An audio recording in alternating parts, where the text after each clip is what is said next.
So I would love to know how you found spirituality, or maybe even how spirituality found you. Yeah, so I'd say at a young age, maybe even the womb, my mom said she was reading tons of spiritual books. And so as a joke, she says, I got it through osmosis, which I wouldn't. I would probably agree with her because there's like a sense of it I've had since I was little. We would have to look at, or I'd say we'd get to look at auras when I was 7 instead of watching Little House on the Prairie, which I really wanted to watch. So instead, to move forward, that became a backdrop for my life, for most of my life. So, for example, my mom was our doctor. I think I went to the doctor twice growing up. Yeah, she used homeopathy, would use herbs. She would put garlic in my ears when I had a fever, all that cool, weird stuff, which I now do with my son. She's like the granola mom, right? She's totally the granola mom. Love it. And then it became useful for me when I grew older. And when I was out of college is really when I got to, I'd say, take a bath in it and soak in it. And I was 22 years old. I had moved from Springfield, Missouri, college to California. And I was following love, as everyone does. If they're lucky. Yeah, right? Although I think I made up another story, but it was basically for love. Yeah. And I lived by the ocean. I was in San Diego. It was all a dream. I think I was living a vegetarian granola life. And yet I had major panic attacks. And I still feel it when I talk about it. I can feel that. Yeah. There's still a strong memory of it because it was about 6 years of excruciating feeling of heart racing, tachycardia, and it didn't make a lot of sense.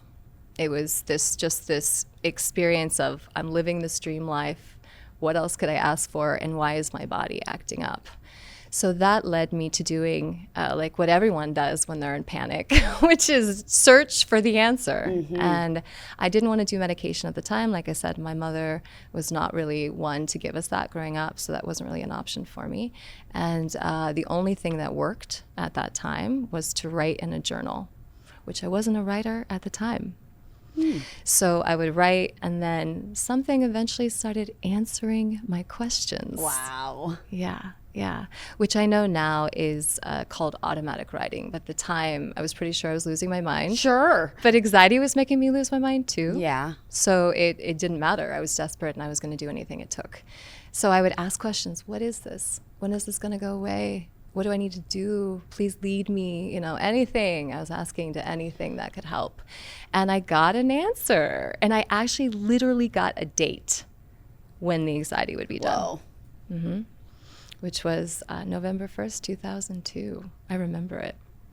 So sure enough, November 1st, 2002, I had no more anxiety. Oh. But from the time I got that, there was about a 6-7 month period of time where I did everything that was written to me. And what's bizarre, Lindsay, is it was written by a butterfly. A blue butterfly? A blue butterfly.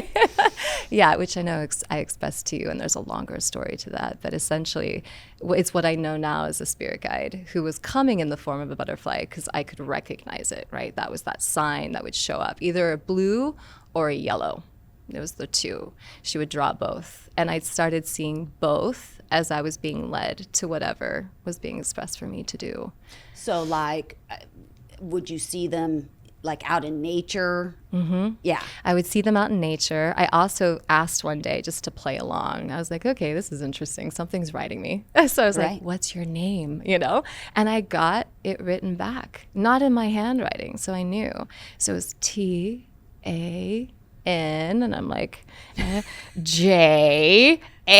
And I'm like, Tanja? And then it was a giggle. I would get a giggle, like a cosmic giggle from my writing. And it was Tanya is what I got with a butterfly next to it. So keep in mind, at that time, I still feel like I've lost it. But everything was working that I would follow. So yes, to answer your question, I think I'd shared that story with you once, that I finally went to a dance audition during that time, which is something I loved with all of my heart. That was what was written. And as I was getting on the bus, because I couldn't drive at the time, my license was taken away due to all the anxiety and panic, I got on the bus with a lady in her wheelchair, right? Who had no use of her legs. And I'm over here freaking out about anxiety. Yeah, the dance, going dancing, and auditioning. She can't even use her legs. So she talks me into getting on the bus because I'm shaking and anxious and barely wanted to get out of the house, honestly. And as I'm talking to her, she's so ecstatic about this audition I'm going to go on.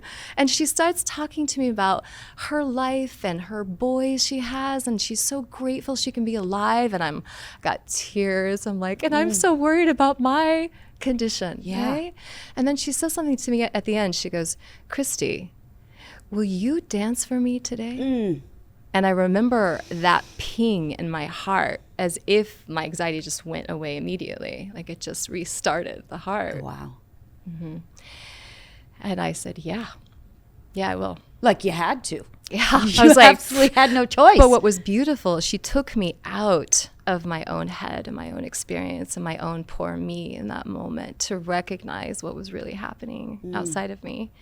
So she gets off the bus. She starts to wave, and there's this yellow butterfly over her head, and she goes, and I'm Tanya. Wow. And I'm like, Did you have the best dance of your life? I don't even remember. I was just so excited to have met that experience of my writing outside of me. Yeah. Yeah. That's an amazing story. And I think it's really powerful for people who are struggling with anxiety. Like, look at how you overcame that, you know? And if there's one little piece of that story that can help someone, I think that's just beautiful in and of itself, let alone how it helped you. Yeah, it started the journey of really believing in magic in the ordinary life. And it has never led me astray. That connected me to my job, which is talking to spirit guides, which she was, and doing energy practice for 18 years now. Beautiful. So grateful I did. What would you say to someone who's skeptical of this world? Well, first of all, I get skepticism. I think it's healthy. I think it's natural. And I think it sets you up to really know what works for you and what doesn't. It's like, I think it's an important safety tool for people. So I don't think everyone should just believe in something because someone tells you to. I think we get in trouble for just believing something like that, right? But on the flip side, there are so many things we can feel that we can't see at all, right? Like love, you can feel that. You can feel tension in a room when people are fighting. You walk through that and it's just there. Have you ever palpable? It's palpable. Like why they say you can cut the room with a knife. Yes. That's energy. Right? That's it. You walk in and you know there's this oppressive, that's energy. Yeah. Like to say that's oppressive energy. And most people can feel it even if they don't get it. We're hearing this term now, like the vibes, you can just feel the healing vibes or the toxic vibes. These are all things that I think innately we feel, but we may not have been taught to have a word for or an understanding about. Yeah. So it's just staying curious. Yeah, I love that. Yeah. Why do you think we have this inner critic? That's a good question. I think we have an inner critic because somebody maybe in our life criticized us. So we almost imprint that memory to be something that keeps us in alignment or in order. That's my theory. Interesting. And I agree with that. I also feel like there's some of it's a little ego in that it keeps us very small. It keeps us from going and trying new things. And, you kind of stay a little bit in fear. I have certainly battled my inner critic. Do you have any tools that you have used to help with those negative chatter? Well, I don't have any negative thoughts, Lindsay, so I don't know what you're talking about. As you floated in here today. I definitely know what you're talking about. Yeah. For me, what's helped is to separate the thought from me. So we have thoughts all day long, right? And some are creepy, crawly, and some are very optimistic. So for me, I just observe it. And I make it like fun, as if something's calling me. Like someone's just calling me, like, you are not going to win today. And I go, interesting. Wrong number.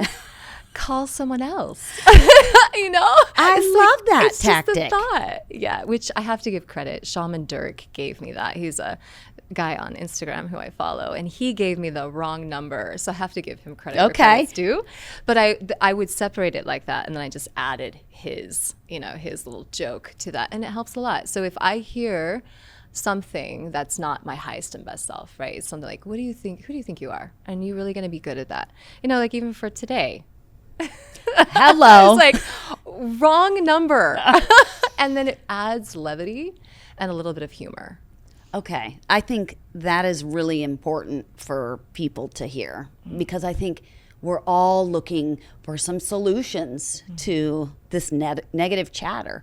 It's what our whole episode on our show is all about, and certainly something I have struggled with my entire life. And so I appreciate that answer very much. I think it's very useful. Thank you so much. Yes. I'm still working on it too. Yeah. Well, I think that's also nice to hear, because you've been doing this for 17, 18 years, correct? Mm-hmm. And that it really humanizes you and makes you relatable, because you still have challenges. Oh, yeah. Yeah. And so let's get to that. Okay. What would you say in this moment is one of your greatest obstacles or teachers? Ooh, there's a lot. There's a lot. I think there's a saying I love, which is, no one's your friend, no one's your enemy, no one's your lover, everyone's your teacher. That's right? a good one. And I would say the one right now has been relationships. Let's be clear, the romantic relationship. That's one I'm really working in and dancing through right now. And right now we're in a good wave, right? Like I feel like I'm surfing the wave, but that's always been one of opportunity for me, because I've lived this independent life a lot in my existence. My mother was a single mom and very independent. I learned strength through that. So now I'm learning relationship, like coming together and partnering and seeing what that is like. And it's been so supportive and so beautiful when I don't want to run. You know what I mean? Yeah. Well, and what a revelation to finally feel like I don't have to do this all on my own. Mm-hmm. I get to choose people and bring them into my life. Yeah. Make it so much richer. So much better. Yes. Who knew? I know. I don't have to get my running shoes on anymore. It's like kick those to the curb. It's been really good. Wonderful. What is one of your greatest lessons from relationships, whether it's family, friendship, lovers? It's a good one. Friendships, I feel like I can't say I've gotten down, but I really love, and they've nurtured me, and I don't have a lot of challenges in those. Family, we're still working on it a little bit, but the romantic one, which I would say is my biggest teacher, because growing up, I was taught to be independent, and I valued being independent, because my mom was a single mom and really taught us to be strong and on our own, which I'm so grateful for. And I also... There's always that. There's the converse of that is that whenever I get scared and I'm not used to being in a partnership, I want to get my running shoes on and run for the hills. Yeah. So my biggest teacher has been to stay still and use the practices I've gotten from spirituality in the romantic world, right? To actually stay still, be quiet, listen in, and not want to just run away. Yeah.